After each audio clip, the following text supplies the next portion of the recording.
Hello everyone, and welcome to today's SANS webcast, Harness the Hacker with Breach and Attack Simulation, sponsored by SafeBreach. My name is Debbie Gruy with the SANS Institute, and I will be moderating today's webcast. Today's featured speakers are John Pescatore, SANS Director of Emerging Security Trends, and Isaac Kotler, CTO and co-founder of SafeBreach. If during the webcast you have any questions for our presenters, please enter them into the questions window located on the GoToWebinar interface. We will be answering them during the Q&A session at the end of the presentation. Please note that this webcast is being recorded, and a copy of the slides and recording of this webcast will be available for viewing later today and can be found on the SANS registration page. And with that, I'd like to hand the webcast over to John. Thanks, Debbie, and welcome everyone. If you're in anywhere near the southern half of North America, I hope you made it out okay through various hurricanes and earthquakes that seem to have been hitting the region. And also that hopefully you've checked your ID in Equifax to see if yours was one of the 143 million accounts that were exposed. So a lot of great timing here to talk about attacks and impact from incidents. And we're going to focus on sort of what you can do to best prevent damage to your organization, in particular focusing on this idea of breach and attack simulation as key tools to expose those holes and hopefully close them or watch them more closely before the bad guys start pouring in. So let me give you an idea of what we're going to talk about, how we're going to proceed here today. I'm going to spend the next 10-15 minutes or so sort of setting the stage, going through some of the latest information about what the attackers are doing, and then I'm going to turn it over to Itzik from SafeBreach, who's going to sort of go through the technology they've developed and some use cases and some data from actual customer and enterprise use. We'll save the last 15 minutes certainly for questions, but if you do have questions as we go along, just enter them in as you think of them in that questions window on the right-hand side. I'll be trying to watch that when I'm not talking, and we may be able to get to some as we go along. If not, we'll definitely answer them at the end. If you're watching a recorded version of this webinar, at the very end I'll give you an email address where you can send your questions and we'll get you answers to those questions later. Okay, with that, let's get going. So part of what I do here at SANS is sort of monitor all the various reports and studies that come out on threats and security technologies and the like, and sort of cherry pick the ones that seem to be the most meaningful and the most timely. And here we are, we're almost to the final quarter of 2017, and you can definitely see some trends have happened. And here on the screen I'm highlighting some things that came out of a recent Symantec threat trend report. The sort of total volume of attacks has leveled out, which is sort of like saying this hurricane had about the same number of raindrops in it as the last hurricane. It really doesn't matter the volume. It's always about the damage that was done and how many of those raindrops or those attacks actually got through. But you know, just by sort of sheer counts or percentage of mails that are phishing or spam and the like, it's sort of leveling out, which to some extent makes sense because those pipes are almost already full of spam and phishing attacks when you look at the percentages. Phishing is still by far the most dominant sort of front-end form of attack for damage-causing attacks, not just by quantity of the raindrops, but the ones that actually result in business damage, customer damage through breaches or denial of service or ransomware and the like. But it's not 100%. And in fact, the use of exploits and fileless attacks and other direct attacks that don't necessarily involve phishing are certainly growing, and WannaCry and to a lesser extent NotPetya were examples of that were not phishing front-end type attacks. What's really changed in the attacks, even from something like a WannaCry to just less than a month later to something like a NotPetya, are the increase in targeting and evasion and sophistication of the attacks. They're definitely working harder to avoid typical ways of detection, certainly signature-based approaches and the like. They're certainly combining different mechanisms, whether it's taking advantage of 0 days or other forms of exploits or mixtures of denial of service and other type penetration type attacks. Now the good news for us is these combination of attacks definitely leave a lot of footprints. They leave harder to detect footprints, but they leave lots of footprints if you know where to look. on the network, on endpoints. There's many people out there being very effective at detecting early stages of attacks, or in fact, quickly reacting so quickly that they're preventing or greatly minimizing damage.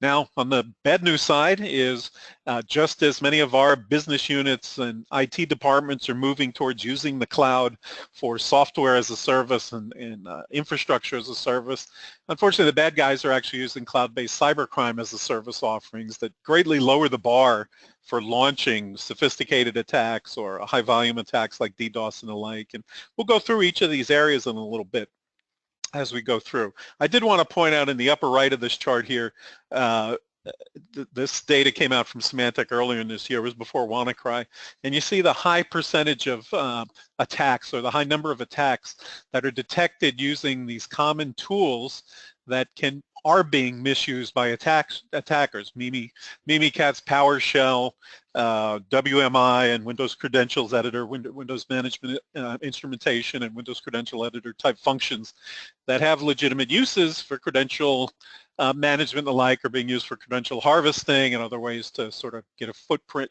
toehold inside, and then spread laterally. So these are some of the examples of some of the footprints that are being left when you think about how often are these tools actually being used internally for legitimate IT or other infrastructure management type approaches, versus how often when they are showing up on networks, they're solely being used by attackers to further spread and dig deep, or get in ways that they can't easily be removed. Now, some other statistics. We're sort of at the slow point of new statistics for attacks coming out for the year. When I looked at who had sort of the best look at the differences from 2016 to earlier years, I sort of like what Hackmageddon had put together. And you can see they sort of bin the successful attacks out there into different types, ignoring unknown. You can see account hijacking both was in the red, the biggest category in 2016, and also just about the highest growth from the previous year. And it's funny to look downwards and see things like SQL injection and the like really dropping off. However, when you start looking at some of the preliminary information about the Equifax hack, looked like it was a web application vulnerability, maybe Apache struts unpatched, and maybe bad code on a website. You see that just because attacks are small percentage doesn't mean they're not going to be used against you, or they're not going to be used against high-value targets. But you can see things like denial of service attacks showing up strong and actually growing, and things like malvertising and other things that were really common vectors last year sort of dropping down. And a lot of that's the usual cat and mouse game. When the attackers find a vulnerability, they all sort of jump on it, and the good guys catch up, and then they move to other things. But the key is it's usually a mix of pretty well-known vectors that they're using. They may choose to use different vectors at given times, but the ways of sort of getting in are sort of common across the successful attacks, and almost invariably require some form of vulnerability that's been left open. And the percent that are 0 days are pretty small, but there was some interesting data that did come out on 0-day attacks that I wanted to show you. The RAND Corporation came out with a report earlier this year. They had access to a database of 128 0-day vulnerabilities that dated back about 10 years. And they were able to look at those 128 and see how quickly or how slowly those 0-day vulnerabilities were made public. So at year 0, there were 128 of these vulnerabilities that attackers could and turned out were using for attacks. By 5 years later, only half of them had been exposed. Only half had been discovered by security researchers or vendors, or in forensics efforts to look into how an attack succeeded. And you can see after 10 years, there were still 20% of them or so still out there, of this 128 in this very select database. But why I think this is important is 0-day attacks get a lot of press. They really are a small percentage of overall attacks, but they tend to be the ones that are used for very high value targets. They are the ones where signature-based techniques will not see them, whether it's simple IDS signatures or malware signatures and the like. But almost invariably, when you look into the ones that did use 0 days in order to exploit them, they had a make many trips across the network and do some common lateral movement and other ways of detecting them without simple knowledge of the vulnerability and the way the last exploit, the steps or techniques and processes the last exploit used. To exploit that vulnerability, we don't need that information to still detect these kind of attacks. That is a little hard to see on the screen. Hopefully you have a big monitor. But they also had some interesting data looking at across those 127 vulnerabilities in their zero-day database, and looking at the different types of vulnerability, memory corruption type vulnerabilities or memory management lasting much longer than a lot of the other standard type vulnerabilities. I thought it was kind of interesting when you look at the lower left on open source versus closed source being in the red. You can see that sort of early on there's not much difference for how quickly open source vulnerabilities are discovered compared to closed source. There's sort of this myth that open source code is open, therefore attackers can find vulnerabilities quicker, but also good guys have more security eyes and will find them quicker as well. Well, the reality is the real differentiator is well-written open source code is better than badly written closed source code as far as vulnerabilities, and the reverse is true. Well written from a security perspective. Closed source code has a better track record than badly written open source code. Bind comes to mind as something that was badly written open source code. But you can see sort of in the long run, they start to space out a little, but there's this isn't a very big database. Bottom line is closed source code isn't any safer than open source code or vice versa. It all depends on how it was built in a secure development lifecycle in mind and the like. But the bottom line is even for open source vulnerabilities and attacks exploiting them, there are still ways we can determine if attackers have paths towards our critical systems, whether they have open source vulnerabilities we know about or not. Now, I mentioned the cyber crime as a service. I think this is a real interesting trend. This is a denial of service example. There's other examples out there, but I like the data collected here by Kaspersky Lab. Basic idea here is for as low as €5 a month, an attacker can essentially rent the infrastructure to launch denial of service attacks up to 125 gigabits per second. And if you look the whopping sum of 90 euros per month, they get longer attacks and more tools, and they also get higher capacity when they're running concurrent attacks and other things. And I sort of like that you get 24/7 dedicated support even for as low as €5 a month. When you think about how we enumerate vulnerabilities with the common CVE type scores, common vulnerability environment type scores, one of the things is the complexity vector. How difficult is it for an attacker to launch this? Well, these cybercrime as a service offerings are lowering the barrier and causing our CV scores to maybe be underestimating how easy it is for attackers to launch these attacks. Now, the other thing I mentioned earlier on was targeting and evasion. This is something the iSight company that FireEye acquired put out, I thought, a good explanation of this. On the left-hand side, you sort of see the old wave of attacks. This is in particular looking at attacks against financial systems where there's a lot of web shell and Perl code being used, and the same attack code was sent out against every target, and there was a command and control infrastructure, but it was pretty simple, maybe a static list of URLs and the like, or IP addresses. And then the next layer of evolution is working in sort of this commodity malware, these hacker toolkits or exploit kits that can then be modified a bit for each attacker, and a lot more use of backdoors and remote control and sort of multi-stage attacks and droppers, and much more complex command and control infrastructures, maybe with domain fluxing going on and other maybe corruption of DNS type connections to enable it. And then at the top end of the evolution on the right there, custom code for each attack, persistence, getting in the volume boot record and encrypting and staying there after reboot or even repaving, and really complex command and control infrastructures, often not using the standard channels, using very sophisticated and even steganography type techniques to communicate, and building in capabilities to thwart forensics information or recognize when they're running in a sandbox or on a virtual environment and the like. And you can even see, again, using WannaCry and NotPetya as an example, WannaCry was sort of fit in those gray boxes on the left. It wasn't tremendously sophisticated and succeeded in ransomware or wipeware ransomware. And then NotPetya was more on the right-hand side, using more sophisticated techniques and actually being more of a wipeware product. I don't know if anybody actually got their data back. But so this evolution has certainly been happening over time, but it has also been happening very rapidly. Initial wave of an attack, unsophisticated versions and variants come out building in these more sophisticated capabilities. Again, this is patterns we know. We know these things are going to happen, and these are patterns we can look for without having to have snort signatures or other sort of simplistic forms of recognizing known attacks. What the game here is to minimize the amount of damage that hits the business or hits the customer. And to do that, we're in the damage prevention business. That doesn't mean we're in the incident prevention business. We're trying to prevent as many incidents as possible. The reality is, since day one in security, simple viruses got there 20 years ago. Nobody's ever prevented everything. The goal is to, as much as possible, prevent as much at the front end, stop the things we can stop. And you see some metrics I think are real important for SOCs and security operations to keep so we can understand that. And that helps minimize the amount of actual incidents that get into that funnel below.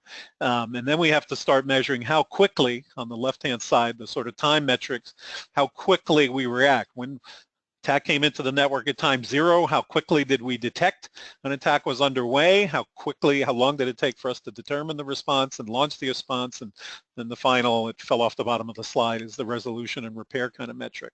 Now, we definitely want to keep quantity information, like on the right, those millions of raindrops that hit. It is important to be able to impress management with these percentages, but what we need to be able to do is show improvement on the prevention side and the detection and response and restoration time side to show how the investment the company is making in security operations is being used in ways and tools, techniques, and people and processes to continually minimize the damage and continue to reduce over time the amount of damage these growing sophisticated attacks are causing to the business.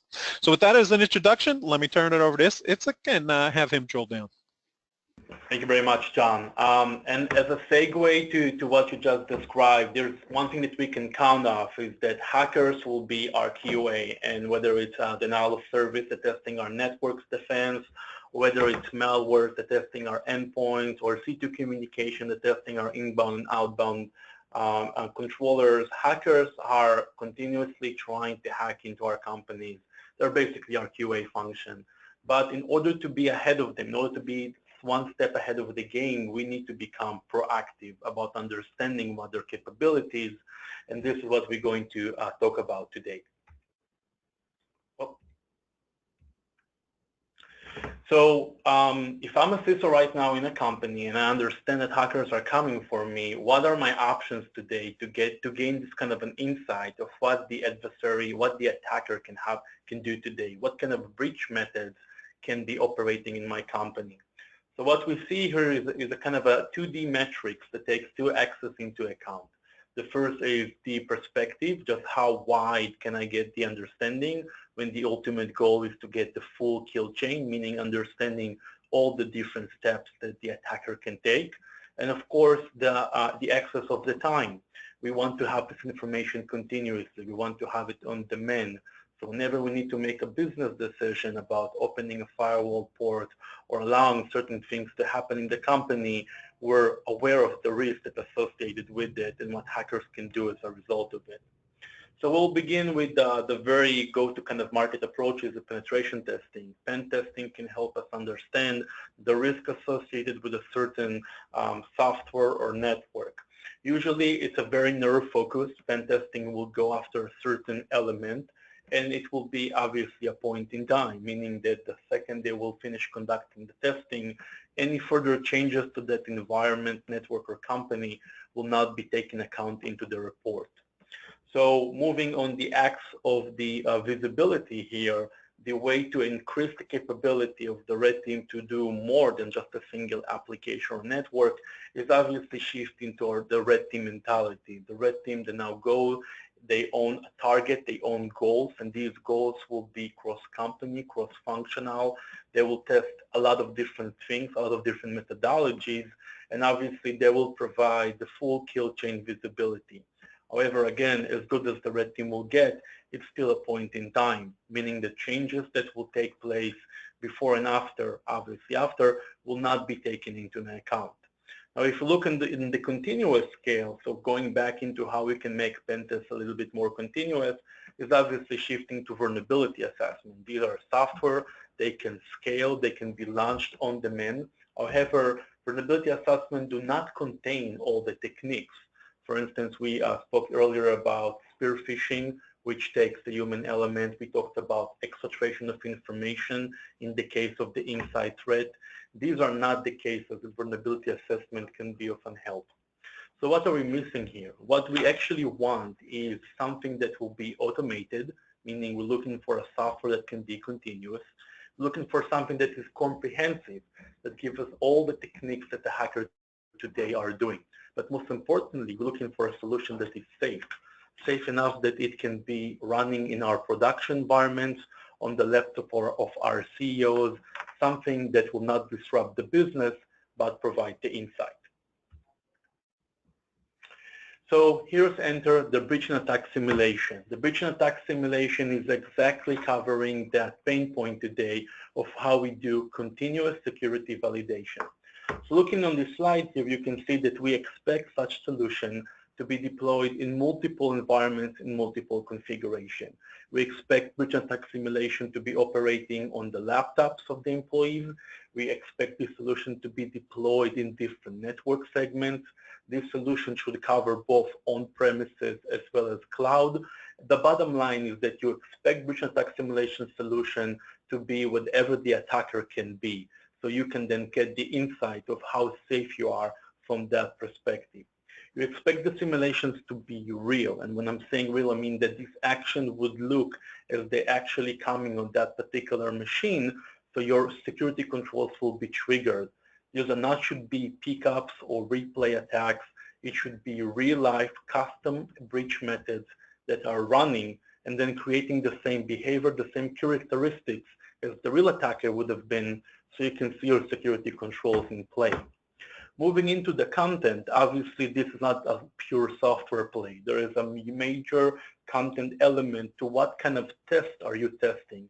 And again, you expect this kind of a solution to give you a coverage of the three main big pillars: infiltration methods, breach methods of how the hacker managed to hack into your company; lateral movement, breach method that speaks the language of how the attacker, once has a hold within the company, can move to a critical service that you care about; and then of course exfiltration, which tells the story of how a hacker then took the information that you care about and stole it outside of your company's perimeter. And there's a number of examples here that we're showing, and I'll get into a more detailed example following. But again, anything from dropping malwares into your hard drives, touching registry keys associated with malicious actions and malwares, brute forcing of different remote access protocols such as SSH, Telnet, RDP, passing the hash, dumping credentials out of the user machine and seeing how far you can go with it. And of course, taking anything from the most simplistic way to steal information all the way to cover channels when the attacker is now trying to steal something that you care of, and you want to understand just again how safe you are from this kind of an adversary. So the safe breach solution being part of the breach and attack simulation category, here we can see a number of interesting examples of how we help today our customers and prospects to be better and more secure. So in this example, you can see how we help weaponizing US CERT indication of compromise.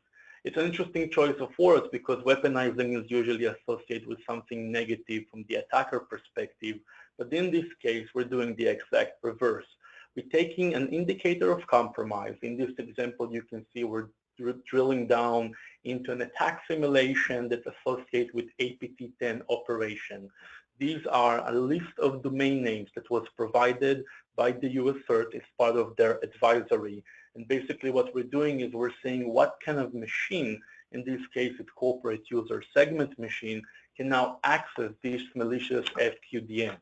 Now what you would expect from the defender perspective is this attempt to fail. It can fail anything from the endpoint level, meaning some kind of controller identified that this is a malicious DNS and it will prevent it from actually going through the network, all the way to your DNS server solutions that you may have deployed, and going further into the network inspection that may recognize itself either by reputation or by pattern matching that these are bad domains to be accessing, and preventing the access at this point will prevent the user from actually accessing them later, for instance, over HTTP or HTTPS. So again, weaponizing indicator of compromise. That way the threat intelligence can work for you, giving you an exact knowledge of where in the company you are compromised is what you would expect from a breach and attack simulation to continuously do for you. The second example, speaking about the actual exfiltration, is again that you would expect such a continuous and comprehensive solution to systematically help you understand, again, how exfiltration can happen and what kind of assets today that you care about can be stolen. In this example, you can see that we have taken a Radius protocol, a very popular protocol that is used today for a back channel for authentication. And basically, we're testing it in a matrix of two different parameters. The first parameter being the port, testing what actual different ports we can go today outbound and basically communicate over. Again, using a protocol that may not be associated with the port. And the obvious example here is the first entry, port 80. Port 80 should not be made out of a Radius request. That is a clear violation of protocol testing and an anomaly. The second testing that we're doing is the kind of different fields. Once you understand the protocol, you get into the hacker mindset, is to understand how the hacker can play with the data and the protocol to get away without getting noticed. And what's interesting enough here is that you can see we're testing different fields in the protocol. One of them is, for instance, the username. And if you think about that, here's an interesting situation. Imagine that you do allow Radius protocol to be issued outside of your company as an authentication implementation. Now, let's say that in this case, we're looking at the data assets. On the left side, you can see we have data asset SSN, social security number. Imagine that we're taking an SSN number and we plugged it into the username field. Now, it's an interesting question because are you sure your DLP solution will be able to flag out that this username is actually a social security number? Is it possible that username could just be this sequence of digits? And what about a password? Can a password coexist with an actual data asset? These are great questions to ask, and even more great to validate, because again, understanding that the breach and attack simulation brings the attacker to the table, you need to see the different verification, the different sophistication that the attacker can bring in order to understand, again, are you safe against it? Are you able to detect it? Are you able to mitigate it? And this is what we're seeing here, abusing of a protocol in order to steal information from it. In this example that we're looking is one of the questions that we often get from the customers. We all want to understand how these different threats manifest and how these different threats can operate in our environment. Now, the straightforward solution to understand whether the dark comment threat, remote access tool, can be operationalized in your company is to try to download one and double click on it. But obviously, it's a very risky and not safe thing to do, because it can lead to different side effects. You obviously don't know who wrote the code and what other functionalities are embedded in it. You might be stepping into a backdoor that opens your entire company into a risk. So to understand that, a dedicated team of researchers, the Safe Breach Labs, goes on and takes these different tools and reverse engineer them. Reverse engineer them not for the purpose of developing an antivirus signature or an IPS rule, but to extrapolate the malicious knowledge, the malicious characteristics and behavior, so it can then be safely put into a synthesized model that will then be used for the customers to run. In this case, we have taken the dark comment remote access tool associated in the past in some of the operations that conducted by the Syrian government, again, attribution that was made by other parties, and basically broke it down into the client initialization and actually launching of a red command, meaning the test here will test whether someone can activate the dark comment itself on a computer, and then if the attacker can go ahead and ask the dark comment to carry out some kind of an operation system execution command. Again, if this simulation completes successfully, you know that you're right now in a risk of actually having this tool used in your company, in your computer, without having any kind of detection and mitigation. Now, driving further with this particular breach method screen, you can see that the options that we offer for the SOC operator are enormous. Anything from tagging the different types of breach methodologies to allow, favorite, important, and investigate. Obviously, swifting through the results, creating prioritization is the first and foremost goal of the breach and attack simulation. Many findings maybe happen, but then prioritizing them is what we can do to better understand what you should address first. Moving on, integration with other tools. Obviously, in today's companies, there's vast of different infrastructure, anything from a SIEM solution. So this information, for instance, can be plugged, can be sent through a syslog to a variety of different SIEM solutions to be consumed on those products, all the way to plugging into popular ticketing systems. Again, in the big companies, the SOC analyst may not be able to control the actual mitigation. He may not have access to the firewall or the IPS. There's going to be different teams. So packaging this information in a ticket and then send this ticket so it can follow the company's workflow is one way that we're seeing as the purpose of remediation. And of course, actually communicating with automatic remediation solutions, anything from individual vendors that allow a back-to-back kind of interactions to security orchestration platforms. In that essence, we are able to generate the IOC, the indicator of the compromise of the same attack that we've simulated, and basically transfer it into a security orchestration platform that then in its turn can go ahead and reconfigure the different solutions to mitigate it. And as you can see, the next option in line on the toolbar is to rerun the methods. Basically, rerunning the methods assure us that the issue has been detected, has been fixed, and it's no longer posing a problem from the company. And again, doing such thing in a systematically and continuous manner assure us two things. A, discovering of issues in near real time, understanding that there is a breach in the baseline of the company security posture. And second of all, understanding that initially, once the baseline has been established and action has been taken against it, again, we will be continuously monitoring and ensuring that nothing will disturb it again.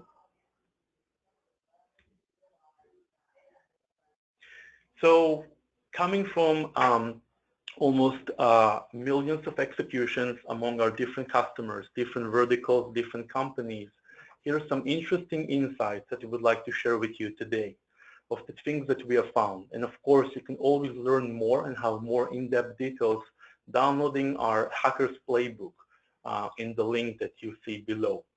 So let's go over a couple of the interesting insights that we have to share with you. We have found, for instance, for one of our customers that is using the jump box methodology, creating a machine which you can then access in order to access a secure environment. The customer thought that that particular machine is only open to certain computers to access, mainly the system administrators. However, we helped find out that the segmentation and configuration of that machine was not as the customer has expected. And therefore, that particular jump box has become a weakness, a failure point that allows people, unauthorized people, from the corporate network to basically jump between that computer and the actual production environment of the company. Again, that was the case of misconfiguration. That is what we see often with our customers, is that they have the right investment, and yet the configuration, there is certain drifts that happen, and that was the case of one of those. The second thing that we're helping with our customers is to understand the commercial reality of their endpoint solutions. Obviously today, while there's different ways to go ahead and detect and mitigate, threats on the endpoint, it's very important to understand what can be done at that level. So the defense in depth or the security layer approach can be taken also on the network side. And therefore, what we help our customers do is, again, by automating breach and attack simulation, we're dropping actual ransomware and malware to the hard drive. And then what the customers then be expecting is to see if any of those solutions will then detect and mitigate this attempt. The purpose of this attack simulation is to basically fast-forwarding a spear phishing or social engineering. In many of the cases, education is a great way to ensure employees and people that work in the company not to fall prey into a scam. However, it's safe to assume that for a large enough company, someone will click that link, and therefore trying to download this ransomware over the network and write it into the hard drive is a very good test to understand, again, where are you standing compared to these recent ransomwares and malwares that has been publicized in the news. On the exfiltration path and lateral movement, again, we often see companies understanding that the perimeter is important. However, as they go internally into their network segments, we do see and help them understand that malicious connectivity such as C2 communication is made possible. Now, it's very important to understand that as we're looking at the problem from a kill chain approach, we understand that there is multiple steps for the adversary to do in order to accomplish his job. And it's enough for us as defenders to focus on a certain point where we feel confident, where we have the investment to go ahead and strike and make it impossible. So while infiltration might be inevitable, the running of C2 communication from your production environment is definitely something that you can go ahead, detect and mitigate, and have as a strong signal that you have an attacker already in your premises. We often help our customers. We're standing on an amazing 100% success rate, understanding how data can be exfiltrated. And sadly, one of the most popular cases, and again, you can refer to our hacker playbook to get a little bit more information, is simply taking information over HTTP or HTTPS.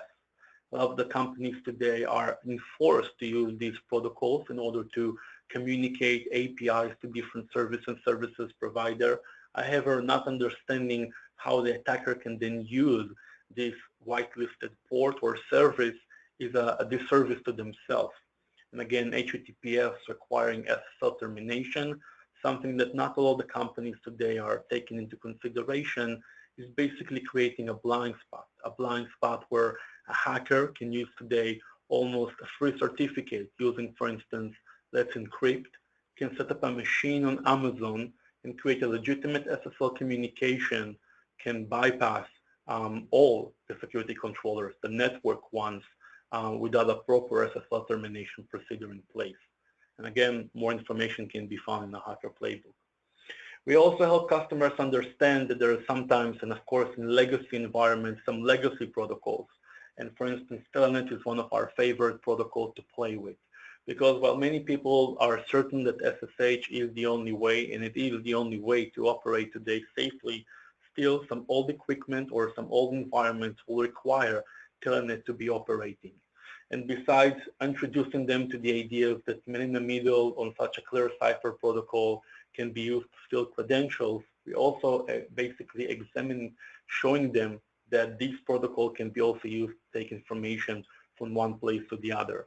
And again, not understanding the risk associated, not preventing the usage of this protocol to certain endpoints, not making sure that their controllers are observing the content in the protocol, creates a blind spot that then the hacker can go ahead and use for its advantage. And then on the increasing of the ROI, when we help our customers understand today how they can do better with their current investment, as I said, we often see misconfiguration, drift in certain types of controllers, whether it's sandbox solutions or next generation firewalls. These are very good vendors, these are very good products. However, without the proper configuration, without the proper QA that today hackers are providing, but thanks to the breach and attack simulation, you can provide it to yourself too, the configuration is in some kind of a myth, because maybe you need to open something, maybe you don't, maybe it's working as expected, maybe you don't. And therefore, the only way to validate it is to run the breach and attack simulation and understand. We had a case for a retail company that have used top-of-the-line sandbox solution. However, they only configure it to certain ports. However, in reality, more ports were made accessible to move within the different environments. And therefore, the customer was shocked to witness as the standards 80 and 443 were prevented. For instance, port like 8080 used for proxy support that we managed to simulate the attacker upon was actually free for all. And the sandbox was completely oblivious to the traffic. And then an easy configuration change, the customer basically prevented that blind spot. And last but not least, we'll talk about the MSSP. So some of our customers are outsourcing that capability, and therefore they're contracting a third party, a managed security service provider, to help them get on top of the different alerts and different security risks that they need to handle with. And therefore, running the breach and attack simulation can give you a clarity exactly what kind of alerts are getting addressed by your MSSP, and if you have any kind of technicalities or technical challenges. We have found for some of our customers that the MSSP was not privy to all the alerts due to misconfiguration of the way that the alerts actually arrived at the MSSP itself. In other cases, we have found that the MSSP was not quick enough to handle the alerts and definitely did not meet the standards that the customer was thinking in the SLA. One way or the other, again, running the breach and attack simulation will give you the commercial reality of for your company today, what kind of risk can be operated, what kind of breach methods can be executed, and whatnot. And that will give you a data-driven way to make informed decision, whether it's you need to buy more services, you need to change your existing providers, or you need to do something else to increase your cyber posture. Thank you very much. John, back to you. Okay, thanks, Itzik. Again, we got a number of questions we'll start going through here. Anybody else has questions, enter them into that window on the right-hand side. Let's see, first one I'll take was about that open or zero-day vulnerability data I talked about. That report came out in March of 2017. You can Google ran 0 day and you'll find it. I think it had something like thousands of days and nights in the title, but I think it's ran 0 day study, you'll find it. And basically they were given access to a database of 200 0-day exploits essentially from as early as 2002 to as late as 2016, and they sort of looked into how quickly they were exposed. Obviously, since nobody else knew about these, they were either given access to a hacker database or an intelligence agency database, obviously, but they don't really say who in there, but it's a lot of good data came out of it. Let's see, I got a number of questions for you here. First, for doing this breach and attack simulation you talk about, what is it? Is it appliances we put on our network, agents we put on endpoints? Physically, how does the product work? Great question, John. So the idea is to be whenever the hacker can be. So from that perspective, you would expect a breach and attack simulation to go as small as a Docker container for microservices environment, and then going up, it can be a software that you can deploy on your Linux, Windows, or Mac computers or servers. And then from there, a virtual appliance that can be set on VMware, Citrix, Amazon, Azure, again, to help you get this insight from the different network segments. So all of these are great examples for deployment. They all have their pros and cons. And we just had a question come in. So then how is this process automated? Are these cron jobs they set up to launch this, or how does it get automated? Great question. So yeah, the idea is that once you have these entities in place, these simulators, they start to become playing war game simulations with each other. So imagine that if we have a very kind of a simple network that we have 3 computers, for instance, let's take a 3-tier application. We have a web server, an app server, and a database server. So if you deploy a simulator on each one of these entities, you will be able to see what can happen between web and DB, DB and app and data, app and web, and etc. By having those entities in place, they will run the full attacker spectrum between each other, and then you can consume the information in a graph manner, kind of like a GPS showing you how to go from one way to the other, all based on attack simulation results. Okay, and since I had a question here, what types of simulators are supported? So again, it's going all the way from a Docker container for a microservices environment, and then going up Windows, Linux, and Mac, and virtual appliances for multiple flavors, anything from cloud hypervisors all the way to actual on-premise technology. We like to break it down into endpoints, network, and cloud. These are the three main categories, and within them the different softwares that can coexist. All right, so let's see. How would an organization typically launch this or, kick this off? So the idea is that this technology is proactive, and it's very interesting because it requires almost zero configuration. Don't hook me up into Active Directory. Don't tell me anything about your firewall rules. Once two simulators are in place, they will start generating traffic. They will try to create different types of methodologies exist, and then results will come in a matter of minutes. We actually have a record time that a customer has deployed thousands of simulators, and it took him about 22 minutes before he actually saw the first result and started to already handle it. So very quick, very fast, and again, very proactive because nothing needs to be communicated unless it's malicious.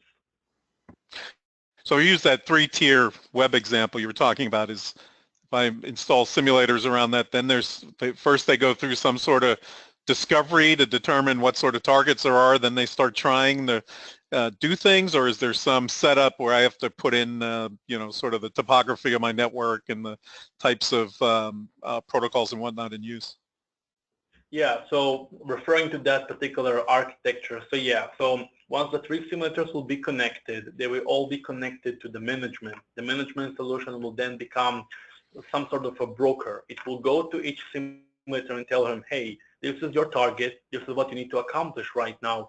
Go ahead and try to initiate an attack. Now, attack can be, again, in our case, anything as simple as starting an FTP channel, try to upload a credit card, all the way to dropping a ransomware. So these individual simulations will take place between a pair of simulators, and at the end, they will all report the information to the management. So again, once you put them in place, once you connect them to the management, simulation will occur immediately, all the hacker playbook will be played, and you will left with the results to be able to sort what's interesting for you and what you like to prioritize next. All right, so we have a good question here. If we're doing pen testing, we always face the debate, should we do surprise pen testing and see if it gets detected, or should we warn the SOC or IT operations so that they don't respond to our pen testing in some way that causes business disruption? How is that handled if I'm running your product doing these simulations? Great question. We had customers coming from both sides of the fence on this. We have customers that using breach and attack simulation to run an IR drill.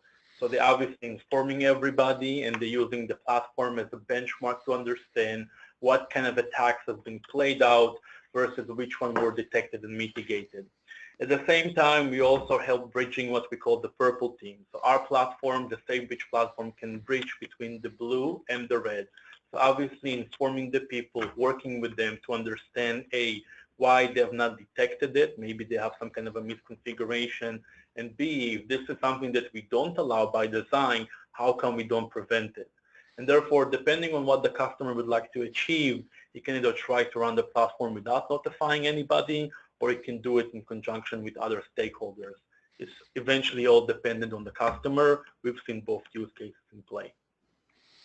Okay. Now you mentioned not simply being sort of replaying threats and PCAPs, but the question is, if we have PCAPs of particular attacks, can we use them? Can they be used for breach and attack simulation? So the answer is definitely yes. PCAP can be something that can use to rerun an attack, but it's important to understand that PCAPs has its limitation. It has its limitation in the fact that the traffic was not really originated from that machine. And therefore, for instance, we don't give the opportunity for endpoints to play, because when the attack is originated from a process that creates a socket, endpoint security can tap on that event to prevent it. And also, the ability to customize the PCAP is very limited. For instance, in the exfiltration techniques, you might want to try different payloads Maybe a payload can be a proprietary file that you would like us to try to smuggle out. Therefore, the separation between the how and the what allow us to be more flexible. In the case of the pickup, as the traffic is already played and the file sizes and the parameters are already set, it's a very limited solution. But to your question, the answer is yes. Pickups can be used in the platform to accommodate also attacks if the customers wish to do so. Okay, now this question about sort of tailoring things for particular industries, say somebody's in manufacturing and they have a lot of oddball industrial control systems, or they're in banking with some specific applications or third-party connections and the like. Are there ways to sort of tailor the simulations for particular environments, particular vertical industries? So as we are going over the idea of becoming the hacker's QA and this notion in mind of being proactive, obviously it's not limited to enterprise networks. There's other areas where you can apply the same methodology, critical infrastructures, automotives, IoT. These are all potential growth expansions for SafeBreach. But we do believe that right now the majority of the problems reside within the enterprise. And even if a company do have a factory or a SCADA network or critical infrastructure, the majority of what we see today being exposed to the internet is their users, the people that can fall victim into spear phishing, the people that can click and download an executable, which turns out to be a malware, and that particular malware can then be used to gain access on the critical network. So the answer is yes, it's a potential, but not something that we're looking to do. So. Okay, I'll throw one last question in here. What type of skills are required to be the admin of breach and attack simulation? People who've been running vulnerability scans and know how to do that, can they do this, or do people need more extensive threat knowledge, or basically what sort of skills are needed to use the product? So the product was not designed for, obviously it has its depth and can be used by a red team to do a more advanced attacks, but the product itself is not designed to be operated by one. We believe that there needs to be a clear separation between the business impact and how these actual attacks have been taking place. So the product is focused on the business impact, connecting the dots, showing you the kill chain, focusing the operator into the places where the attacker has the least amount of leeway, and you as a defender should go in and try to tackle those problems. And at the same end, we do have a very comprehensive backend that can be then instrumented to do more. So we definitely focusing the products to CISOs, to decision makers, to SOC operators and SOC analysts. Okay, with that, we've gone through our questions and we're just about at the end of our time period. So I wanted to give you some resources to our audience. At the top, you see the URL for the archive webcast, and same page, the future webcasts that SANS will be doing in 2017. I do a program called SANS What Works, where we document sort of user case studies and lessons learned around deploying products and processes and other solutions. Next major SANS event, there's one going on right now this week, but next major SANS event where you can see solutions like this and evening sessions as well as training is up on your screen there, SANS Cyber Defense Initiative in Washington, D.C. in December. There's SafeBreach's URL. If you just thought of a question too late, or if you are watching a recorded version of this webinar, you can send your questions to q@sans.org, and we'll make sure you get the right answer from the right person. And there's my Twitter handle if you want to follow me or tweet anything at me. So with that, I'm going to turn it back to Debbie for any final words. Well, thank you so much, John and Isaac, for your presentations. To our audience, we greatly appreciate your listening in. For a schedule of all upcoming and archived SANS webcasts, including this one, please visit sans.org/webcasts. A quick note, you can find your CEUs for all completed webcasts by logging into your SANS portal account. Navigate to your account dashboard, then click My Webcasts. You can then download your CEU on the right-hand side of the page. Until next time, take care, and we hope to have you back again for the next SANS webcast.